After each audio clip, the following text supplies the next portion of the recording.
Hello दोस्तों, नमस्कार। मैं Dilbag Singh, psychologist, counsellor, ERP therapist. इस वीडियो में आप सबका तहे दिल से हार्दिक स्वागत करता हूं, वेलकम करता हूं। दोस्तों, आज फिर एक नई प्रॉब्लम डिस्कस करने वाले हैं जो कि मैजिकल थिंकिंग ओसीडी है। कि कैसे आप एक मैजिकल थिंकिंग में ट्रैप हो जाते हैं, फंसते हैं और आप अपने ही विचारों में चलते रहते हैं, उलझते रहते हैं। किसी की प्रॉब्लम है, उसका आज हम सॉल्यूशन करेंगे और आपको समझ में आएगा, क्योंकि ये मैजिकल थिंकिंग सबकी अपनी अपनी होती है। इन्होंने जो भेजी है हमें व्हाट्सअप, ये जो कमेंट किया है, ये इनकी अपनी प्रॉब्लम है। और कुछ मैं उदाहरण एग्जाम्पल्स भी शेयर करूंगा उन लोगों के जिन लोगों को अब तक मैं ट्रीट कर चुका हूं और ठीक कर चुका हूं। तो पहले इनकी प्रॉब्लम को पढ़ते हैं, समझते हैं और इनको एक सोल्यूशन देते हैं। आप मेरी बताई गई बात के ऊपर आपको काम करना पड़ेगा, प्रैक्टिस आपको करनी पड़ेगी। तो समझते हैं कैसा फील होता है उनको ऐसा, वो कह रहे कि सर मुझे ऐसा फील होता है कि जिस इंसान के बारे में भी मुझे विचार या फीलिंग आते हैं, जिस इंसान के बारे में भी, चाहे वो सड़क पर चल रहे होंगे, उनके कोई फ्रेंड सर्कल के लोग होंगे, फैमिली रिलेटिव्स होंगे, तो ये उस इंसान को फील हो जाता है। क्या फील हो जाता है? जो मैं सोच रही हूं, उनके बारे में विचार आ रहे हैं या मैं फील कर रही हूं, ये सामने वाले व्यक्ति को पता चल जाता है। ये इनकी प्रॉब्लम है, जिसकी वजह से इनको बहुत प्रॉब्लम हो रही है। तो उन्होंने पूछा है कि मैं क्या करूं, ऐसा क्यों होता है, तो इसको समझेंगे। और मैं उस इंसान के सामने जाने से भी बहुत डरती हूँ। ये एक लेडीज है, लेडीज का ये प्रॉब्लम है। तो मैं एक एग्जांपल लेता हूँ पहले अपने एक केस का। मेरे पास एक लड़का आया था और वो भी इसी तरह से मैजिकल थिंकिंग ट्रैप में फंसा हुआ था। और वो, उसका क्या था, वो कहता कि कोई भी मुझे टच कर देगा, मेरे से हैंडशेक कर लेगा।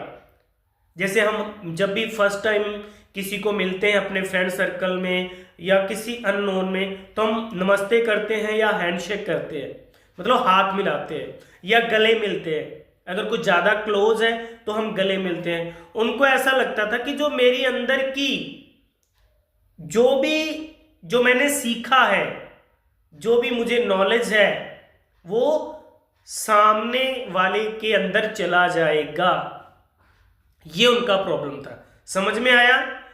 फिर जब वो मेरे पास आए, पहले तो उनको थोड़ा टिकाया, समझाया, बुझाया, फिर धीरे धीरे मैंने उनको एक एग्जाम्पल दिया। मैंने कहा चलो ठीक है, अगर आपको ये लगता है ना कि मेरे अंदर की जो शक्ति है या मैंने जो सीखा है, जो मुझे नॉलेज है, वो दूसरों के अंदर चली जाएगी और दूसरों की मेरे अंदर आ जाएगी, तो आप एक काम करो, मेरे गले मिलो, मेरे से हाथ मिलाओ, और जो मेरे अंदर साइकोलॉजिकल स्किल हैं, जो मुझे नॉलेज है, क्या आप उसको लेना चाहोगे? वो कहता यस। तो मैंने कहा क्या? फिर हम गले मिले, उनसे हाथ मिलाया। मैंने कहा क्या अब मेरी नॉलेज, मेरा जो ज्ञान है, जो मुझे, मेरी अंडरस्टैंडिंग, मेरी थिंकिंग, मेरा साइकोलॉजिकल एजुकेशन क्या आपके अंदर आ गया और आप ठीक हो गए? वो कहते नहीं सर। मैंने कहा फिर ऐसा नहीं होता है।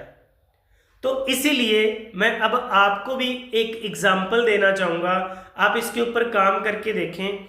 आप उस पर्सन से ना पूछ लें कि क्या आपको पता है कि मैं आपके बारे में क्या सोच रही हूँ? क्या आपको पता है कि मैं आपके बारे में क्या महसूस कर रही हूँ? आप उस पर्सन को पूछ लें। अगर वो ये कहे कि भाई आप ऐसा क्यों मुझसे पूछ रहे हो, चाहे कोई नोन है या अननोन है, अगर वो आपसे फिर पूछेगा ही कि आप मुझे ऐसा क्यों पूछ रहे हो, तो उनको आप कह देना कि मुझे ऐसे लगता है क्योंकि मैं एक प्रॉब्लम में हूँ। और फिर जब वो सामने वाला ये कहेगा नहीं मुझे नहीं पता कि आप मेरे बारे में क्या सोच रहे हो और आपने क्या विचार आपके अंदर आ रहे हैं, तो आपका कॉन्फिडेंस बढ़ना शुरू हो जाएगा और इस मैजिकल थिंकिंग से आप निकल जाएंगे। ये तो एक तरीका बताया। ऐसे बहुत सारे तरीकों के ऊपर आपको प्रैक्टिकल एक्सपोजर आपको करना पड़ेगा। Practical ERP therapy CBT therapy की आपको प्रैक्टिस करनी पड़ेगी। बाकी आपकी और डिटेल में प्रॉब्लम या पूरी केस हिस्ट्री में नहीं जानता, ताकि मैं आपको और चीज़ें बता सकूं। ये मैंने आपके जो आपने लिख करके भेजा है उसका उतना एक छोटा सा रिप्लाई किया है, क्योंकि जब तक मेरे सामने पूरी केस स्टडी, आपकी पूरी प्रॉब्लम क्या, आपकी थिंकिंग कैसी है, जब तक मुझे वो पता नहीं चलता तो मैं डिटेल में नहीं बता पाऊंगा। यहाँ पर आपने जितना मेरे साथ शेयर किया, कमेंट में लिख करके भेजा, मैंने उतना एक खुद के एग्जाम्पल्स आपको शेयर कर दिए। एक लड़का ऐसे आया था और एक आपका एक आइडिया आपको दे दिया, इसके ऊपर आप काम करके देखें। तो दोस्तों, अगर आपको भी किसी भी तरह की OCD problem, depression, anxiety, fear, phobia है तो आप मुझे पर्सनली मिल सकते हैं। स्क्रीन पर आपके नंबर है, इसके ऊपर कॉल करके आप पर्सनली मिल सकते हैं, बात कर सकते हैं। All the best, take care दोस्तों।